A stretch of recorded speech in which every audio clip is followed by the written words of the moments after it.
മമ്മൂട്ടിയെ നായകനാക്കി രാഹുൽ സദാശിവൻ സംവിധാനം ചെയ്ത ചിത്രമാണ് ഭ്രമയുഗം. ഹൊറർ ത്രില്ലർ ചിത്രമായി പുറത്തിറങ്ങിയ ഭ്രമയുഗം വലിയ വിജയമാണ് ബോക്സ് ഓഫീസിലും നേടിയത്. മികച്ച പ്രതികരണം നേടിയ ചിത്രം ആഗോള ബോക്സ് ഓഫീസിൽ നിന്നും 50 കോടിയോളം സ്വന്തമാക്കി. ചിത്രത്തിലെ മമ്മൂട്ടിയുടെ പ്രകടനം ഏറെ ചർച്ച ചെയ്യപ്പെട്ടിരുന്നു. ഇപ്പോഴിതാ മലയാള സിനിമയ്ക്ക് അഭിമാനിക്കാവുന്ന ഒരു നേട്ടം കൂടി ഭ്രമയുഗം സ്വന്തമാക്കുകയാണ്.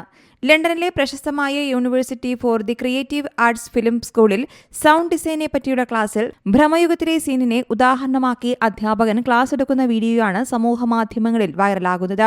ക്ലാസ്സിൽ പങ്കെടുക്കുന്ന ഒരു വിദ്യാർത്ഥി തന്റെ ഇൻസ്റ്റഗ്രാമിലൂടെ പങ്കുവച്ച വീഡിയോയാണ് ചർച്ചകൾക്ക് വഴിയൊരുക്കിയത്. രാജ്യങ്ങളും ഭാഷകളും താണ്ടി ഭ്രമയുഗം സഞ്ചരിച്ചുവെന്നും ഇത് മലയാളികൾക്കും മലയാള സിനിമയ്ക്കും അഭിമാനിക്കാവുന്ന നേട്ടമാണെന്നും സോഷ്യൽ മീഡിയയിൽ പലരും അഭിപ്രായങ്ങൾ എഴുതുന്നുണ്ട്. മമ്മൂട്ടിക്കൊപ്പം സിദ്ധാർത്ഥ് ഭരതൻ, അമൽ ഡാലിസ്, മണികണ്ഠൻ തുടങ്ങിയവരാണ് ഭ്രമയുഗത്തിലെ മറ്റു താരങ്ങൾ. ഭൂതകാലത്തിനു ശേഷം രാഹുൽ സദാശിവൻ ഒരുക്കിയ ചിത്രം കൂടിയാണ് ഭ്രമയുഗം. ചിത്രം ഇപ്പോൾ സോണി ലൈവിലൂടെ ലഭ്യമാണ്. ബ്ലാക്ക് ആൻഡ് വൈറ്റിൽ ഒരുങ്ങിയ ചിത്രം നിർമ്മിച്ചിരിക്കുന്നത് നൈറ്റ് ഷിഫ്റ്റ് സ്റ്റുഡിയോസിന്റെയും വൈനോഡ് സ്റ്റുഡിയോസിന്റെയും ബാനറിൽ ചക്രവർത്തി രാമചന്ദ്ര, എസ് ശശികാന്ത് എന്നിവരാണ്.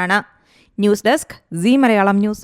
ഏറ്റവും പുതിയ വാർത്തകളും വിശേഷങ്ങളും വിരൽ തുമ്പിലറിയാൻ സീ മലയാളം ന്യൂസ് എല്ലാ ഡിജിറ്റൽ പ്ലാറ്റ്ഫോമുകളിലും ലഭ്യം.